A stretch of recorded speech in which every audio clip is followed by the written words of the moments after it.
It's been so long. Hi there, I'm Christine, the Gemini Stitcher, and welcome to my YouTube channel. If you're new, welcome, thanks for joining us.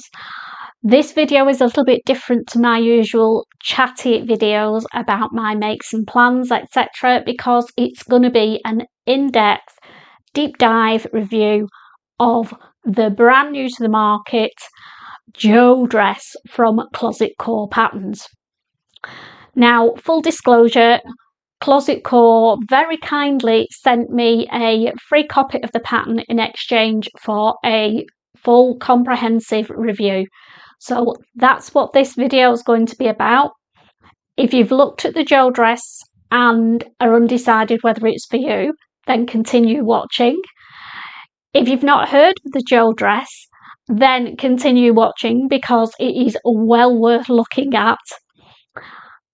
So for a start, I always tell people what I'm wearing, and as a nod to Closet Core Patterns, I'm wearing Closet Core garments today. The top is the marigold top. I think if it's not, I'll put the name below, and it is part of the Closet Core crew membership.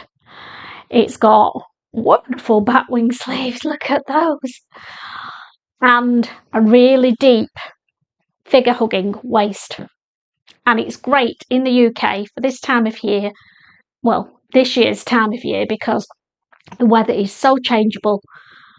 It's definitely not summer weather, hence the long top. And I've paired it up with the sepia pants. This has been made in a cotton sateen stretch, and these are my favourite daytime trousers for the summer. They're a crop and I love them. So that's my outfit, all Closet Core. So let's crack on with this Jo dress. I'll just go and grab Rita Madras form because she is showcasing the Jo for us today. Back in a min. So here we go. This is the beautiful Jo dress that I've made. It's been made in a cotton poplin from Sew Over It from my stash, so it's probably not available anymore, but I'm sure they have some other lovely vintage style fabrics that go great with this dress. Now, there's a lot of detail in the Jo, so I'll just give you a quick overview and then we'll take a deep dive into each section. So let's have a quick whiz around Rita. It's got a plunging neckline, but not too low. It's perfect for me.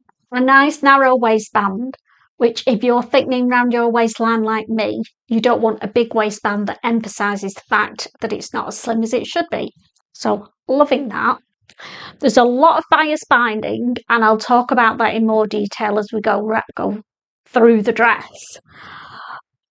I'll just zoom down to the bottom half because you can't quite see it, and then you can see what that's like. So the bottom of the dress has got a split at the front, which is all bias bound. The sleeves are really structured, and they're calling these croissant sleeves, and I will explain in more detail how you achieve this effect. We'll turn Rita around. It's got a really long zip. Mine comes all the way down to there, so it's easy to get on and off. And then the back waistband, I don't know if you can see from there, but I'll do some close-ups, has got elastic which cinches it in at the waist but keeps it comfortable, which is great. This dress is quite a long sew. I wouldn't call it very complex. The hardest thing about it is doing the bias binding, but there is a very complex and in-depth sew along. I loved the sew along and I followed it. I read the instructions first, then I put the sew along on and followed that to make the dress. It was great. I felt like I had a friend in the room with me helping me. It wasn't very formal, just lovely. And you got some extra tips. So if you're going to do the Jo dress, definitely watch the free sew along because it is perfect and it will help you get the perfect finish on what I'm considering this dress to be a couture dress because of all the detail that's involved in it and the level of the finish. So let's talk about the most significant thing in this dress, and it's the bias binding, and they are bias bound seams. I'll pop at the bottom what they're calling them. Can't remember what the name is, but there's a special term for this type of seam. I've never done it before, and I will definitely do it again and transfer it into other sewing projects, particularly when I want to get a lot of structure in a certain area like the sleeves. So as I'm talking, I will put some close-ups so that you can see better rather than looking at Rita from a distance what I mean, but we'll just talk through it together. So the bias binding is all the way around the back, all down the front to the V. It meets and there are two, it joins at the front neckline, comes down to the waist. Then the skirt section is a separate section, and that is bias bound, and it lines up perfectly with the bias binding and goes all down the front, and then the split at the bottom is bias bound as well. So there's a lot of bias binding. If you don't like bias binding, don't do the Jo dress because you'll hate it, even though you're going to get a beautiful finish. Then the sleeves, just turn you around a little bit, Rita, and hope that they can see. Hopefully there's some images coming up which will help you understand this a little bit better. So the sleeve is double bias bound on the outside, and that's what gives it its croissant structure. Love that word. So they are bias bound on the inside. There's a separate section of fabric that you use on the inside that helps to hold these two sections of bias binding together on the outside. And I will just show you an image now of what the inside looks like, because the finish on the inside is every bit as good as the finish on the outside, which is a good sign of a perfect couture style dress make. So there's lots of bias binding. We'll move down to the waist area. As I said before, it's got quite a narrow waist at the front, but a fitted waist. And then there's darts in the skirt area to bring it in to add shape and structure at the waist. So that's the front. There's two darts either side and then your centre seam. And we'll turn it round to the back. I'm going to put a close-up so that you can see this elasticated detail, because the back is very clever. It's got quite wide elastic. I think it's an inch wide, 1 inch elastic in either side of the waist, and then the zip goes through the middle. And that means it's giving you wiggle room in your waist area, but cinching it in without it being really obvious that you've got an elasticated waist, and the finish is superb. It's a brilliant idea. The only thing that I would say is when I was putting the zip in, and she does warn you, to be fair, in the sew along to be careful. Did I listen? Did I flip? So when you're putting the zip in, where the elastic is, you've got 2 layers of fabric and 2 layers of elastic to get your needle through. My goodness, did I struggle. I broke 4 needles doing it. Ended up hand cranking it all the way through the elastic, and even then I still broke a needle. How did I do that? So at the end, when I'm talking about what I would change and do a little bit different, this is one area that I need to change. But not drastic. It was fine, but I think there's a way of doing it that's a little bit better, like I always do. So that's the elasticated waist at the back. Love, love, love it. Then the skirt, as I said, at the front is bias bound on both sides. I'll give you a little close-up of that and then you can see it. And then it goes down to a cheeky split at the bottom, which, being quite a fitted skirt section, means it's going to be easy for walking.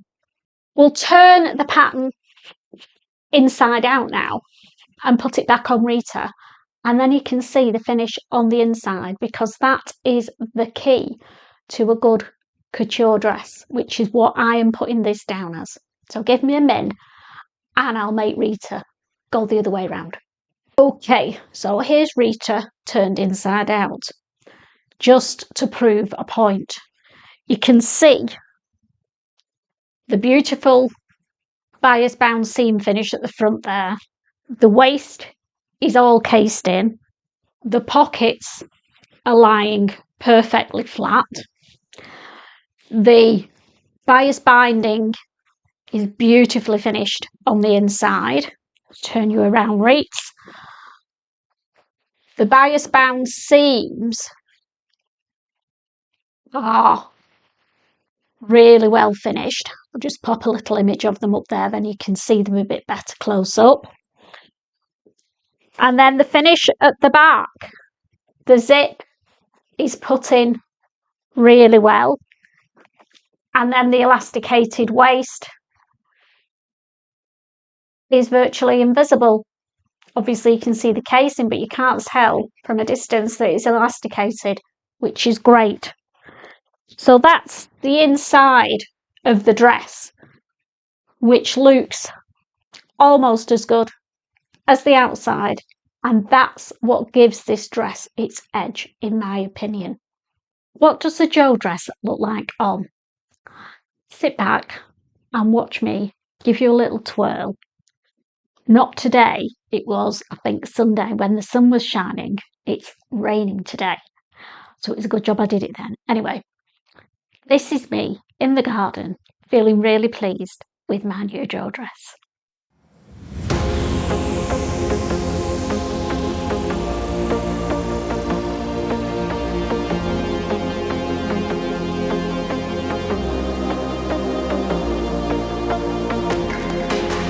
So what do we think? I forgot to tell you, actually, I only remembered when I put this on, that it has got, I will do a zoom in on them, but it's got great pocket detail on it. And as Esme says, everything should have pockets, and I totally agree. So here I am in my Jo, absolutely love it. So shall we talk about the deets? It comes in a size range from a size UK size 6 up to a size 30, which is great. All closet core patterns are the same size range, which I think covers most people. How much fabric do you need? Now, the pattern says about 3 meters. I am a 5-foot midget, so I got my Jo out of a 2-meter piece of fabric. It was a 60 wide fabric, admittedly. If you're going into the larger sizes, because I forgot to say that the sleeves are grow-on sleeves, so you've not got any sleeve fitting to do, which is great as well. But because of that, they are a big pattern piece width-wise, and if you go into the bigger sizes, you will have to definitely have a 60 wide fabric, because you won't fit the pattern piece on, unfortunately. But I think that's a small price to pay for those amazing croissant sleeves. So, did I like the Jo dress? Oh, yes, absolutely I did. I was a bit hesitant about doing the sewing because I was warned that it was for intermediate advanced sewers. And although I've been sewing for a long, long time, I don't consider myself to be a couture sewer by any stretch. However, the most difficult part about this whole sew was doing the bias binding. And it wasn't difficult, it was just time consuming because you've got to keep accurate.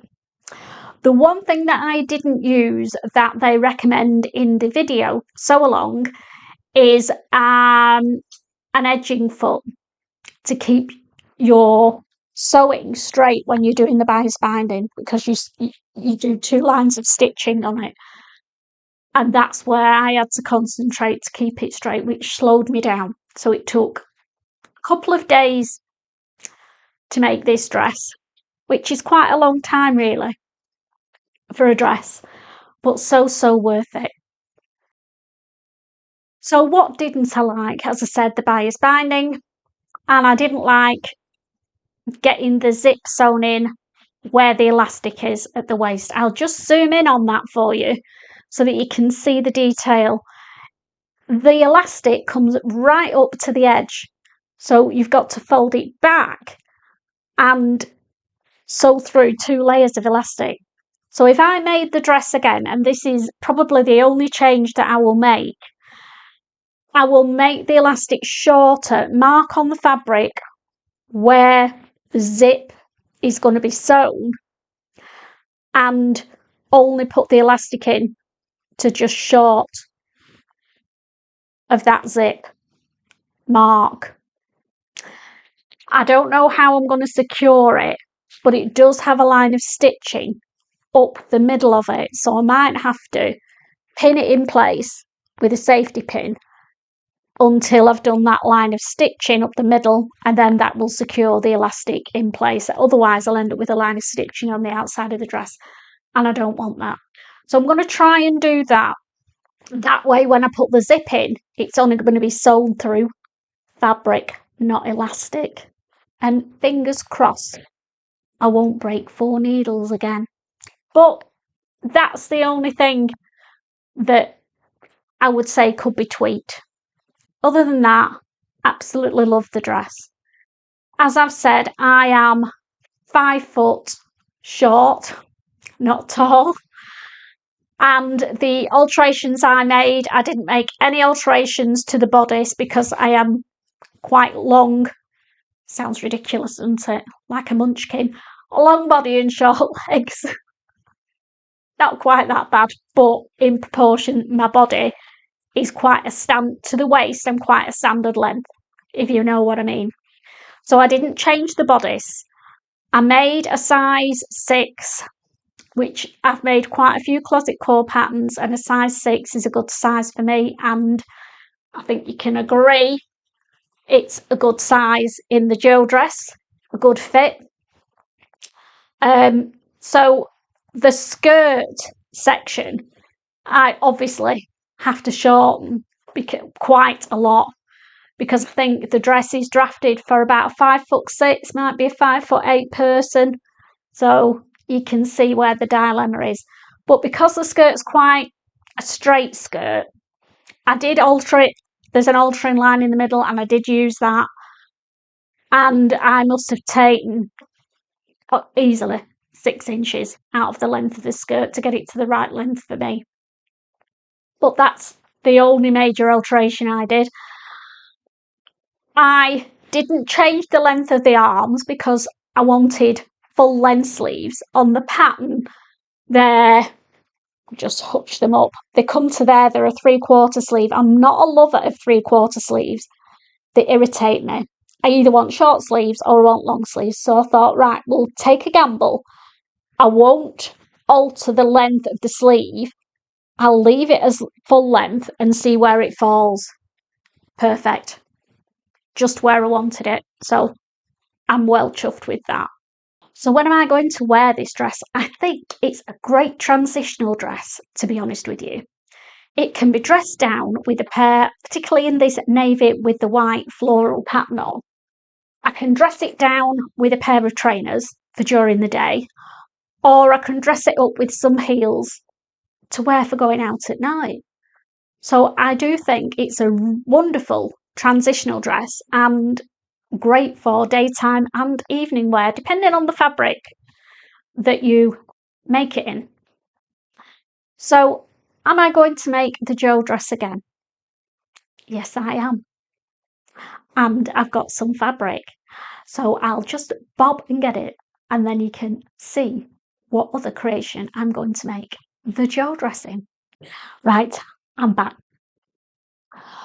So I'm also going to make the gel dress as a luxurious evening gown.